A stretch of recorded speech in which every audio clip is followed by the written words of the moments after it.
Good morning বন্ধুরা, কেমন আছো সবাই? আশা করছি সবাই ভালো আছো। তোমাদের আশীর্বাদ ও ভালোবাসায় আমি অনেক ভালো আছি। তো আবারও চলে এলাম তোমাদের সামনে নতুন একটা ব্লগ নিয়ে। আশা করছি আমার এই ছোট্ট ব্লগটা তোমাদের সকলে ভালো লাগবে। পুরো ব্লগটা দেখার অনুরোধ রইল। আর আমার এই ব্লগটা যদি তোমাদের ভালো লাগে তো প্লিজ প্লিজ আমাকে সাপোর্ট করে আর আমার পাশে থেকো।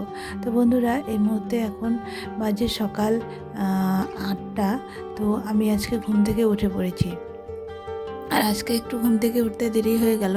তো তার জন্য আমি ফটাফট রান্নাঘরটা খুলে, রান্নাঘর তো রাতে তালা দিয়ে রাখি, তো তালাটা খুলে রান্নাঘরটা ঝাড়ু দিয়ে দিয়েছি। ঝাড়ু দিয়ে যে বড় ঘরে চলে এসেছি, বড় ঘরটা ঝাড়ু দিয়ে তারপরে এই যে রান্নাটা বসিয়ে দিয়েছি ঝটপট, কারণ আজকে দেরি হয়ে গেছে।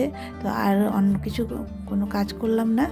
তো উঠোনটা আজকে আরেকজন ঝাড়ু দিয়েছে, আমি আজকে শুধু ঘরটা ঝাড়ু দিয়ে যে রান্না বসিয়ে দিয়েছি। আর মাছ নিয়ে চলে এসেছে, মানে মানে 8টার সময় ঘুম থেকে উঠেছি, তো হাত মুখ দিয়ে এই ঝাড়ু টাড়ু দিতে 8:30 বেজে গেছে। তো তারপরে ও গিয়ে মাছটা নিয়ে চলে এসেছে। আমি মাছটা ধুয়ে এই যে লবণ হলুদ মাখিয়ে মাছটা ভেজে ফটাফট মাছের ঝোল আর ভাত করবো, আর অন্য কিছু আজকে আর করবো না।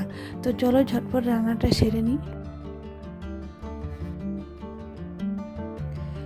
তো এই যে এখানে মাছের ঝোলের জন্য আমি আলু কেটে নিয়েছি, আর যে মানে কাঁচা লঙ্কা পাকাগুলো হয় না, সেই লঙ্কাগুলো বেটে দেবো মাছের ঝোলে।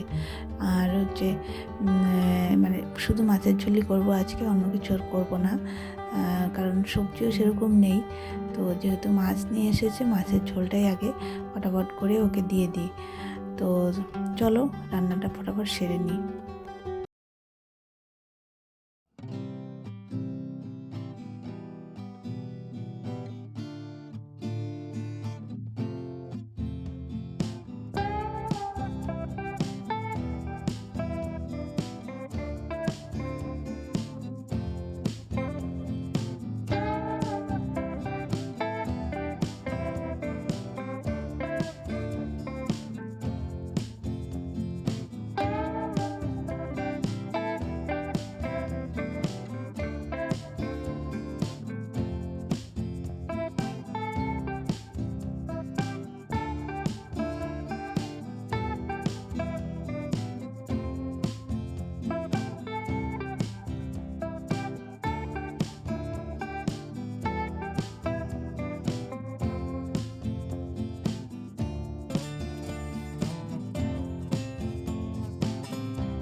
তো বন্ধুরা, ওইদিকে আমার মাছের ঝোল হয়ে গিয়েছে, আর বর খাবার নিয়ে চলে গেছে কাজে।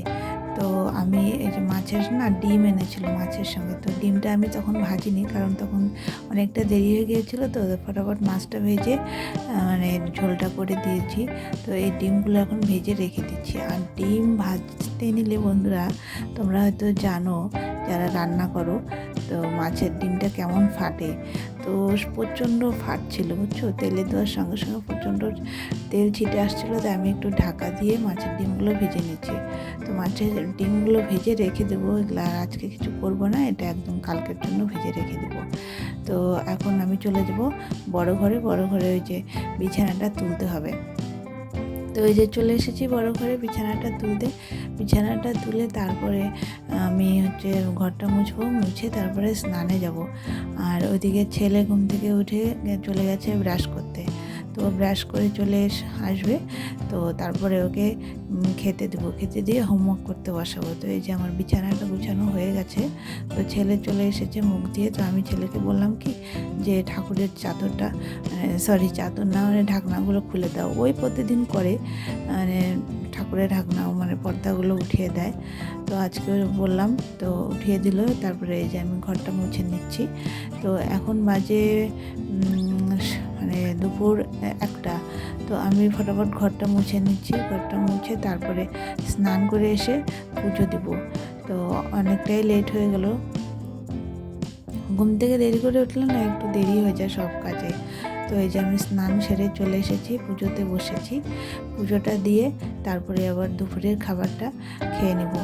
আর ছেলে মানে আমি 1টা বেজে গেল, কারণ ছেলেকে হোমওয়ার্ক করতে বসিয়েছিলাম। হোমওয়ার্ক করে সকালে খাবার একটু দুজনে মিলে খেয়ে নিয়েছি। খেয়ে নিয়ে ছেলেকে হোমওয়ার্ক করতে বসিয়েছিলাম। হোমওয়ার্ক করতে বসিয়ে না আমারও ঘুম পেয়ে গেছিলো, তো আমি ঘুমিয়ে পড়েছিলাম। দেখি ঘুম থেকে উঠে 1টা বেজে গেছে। তারপরে এই যে ফটাফট ঘরটা মুছে স্নান করে এসে পুজোটা দিয়ে নিচ্ছি। পুজোটা দিয়ে তারপরে দুপুরের লাঞ্চটা করব আমি আর ছেলে মিলে। তো চলো ফটাফট করে নিই।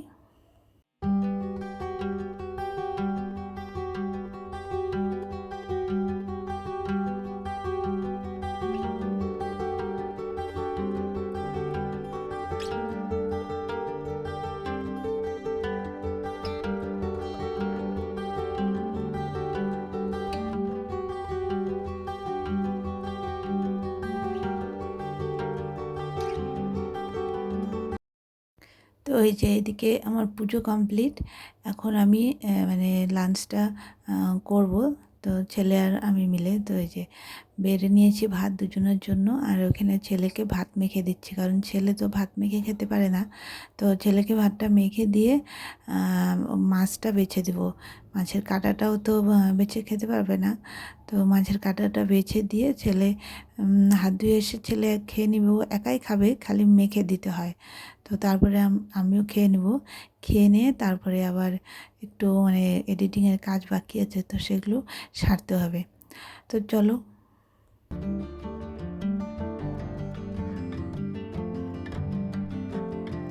তো বন্ধুরা, এখন বাজে রাত্রি 10:30। তো আমি এই যে রান্নাঘরে চলে এসেছি রাত্রের ডিনার তৈরি করতে। তো এদিকে ভাত বসিয়ে দিয়েছি। ভাত বসিয়ে দিয়ে এই যে প্রেশারটা একটু মেজে নিচ্ছি, কারণ প্রেশারে একটু ডাল সেদ্ধ করবো। রাত্রে আর কিছু করব না, ডাল সেদ্ধ করব, কারণ অল্প মাছের ঝোল আছে, তো এটা হয়ে যাবে। আর হচ্ছে ওই যে তখন ডিমগুলো ভেজে রাখলাম, যদি হাজব্যান্ড খায় তো দিব ডিম ভাজাটা। আর এই যে ডাল সেদ্ধ, ডালের মধ্যে একটু আলু সেদ্ধ দিয়ে দেবো। আর ডাল সেদ্ধটা আমি করি কীভাবে, একবারে পেঁয়াজ রসুন কাঁচা লঙ্কা সব দিয়ে দিই, একটু কাঁচা তেল দিয়ে দিই, এভাবে ডাল সেদ্ধ করি। আমার ছেলের খুব পছন্দ। তো যাই হোক, এটাই হবে আজকে রাত্রে ডিনার। তো চলো, আজকের মতো ব্লগটা এই পর্যন্ত। সবাই ভালো থেকো, সুস্থ থেকো। দেখা হচ্ছে আবারও নতুন একটা ব্লগ নিয়ে। টাটা।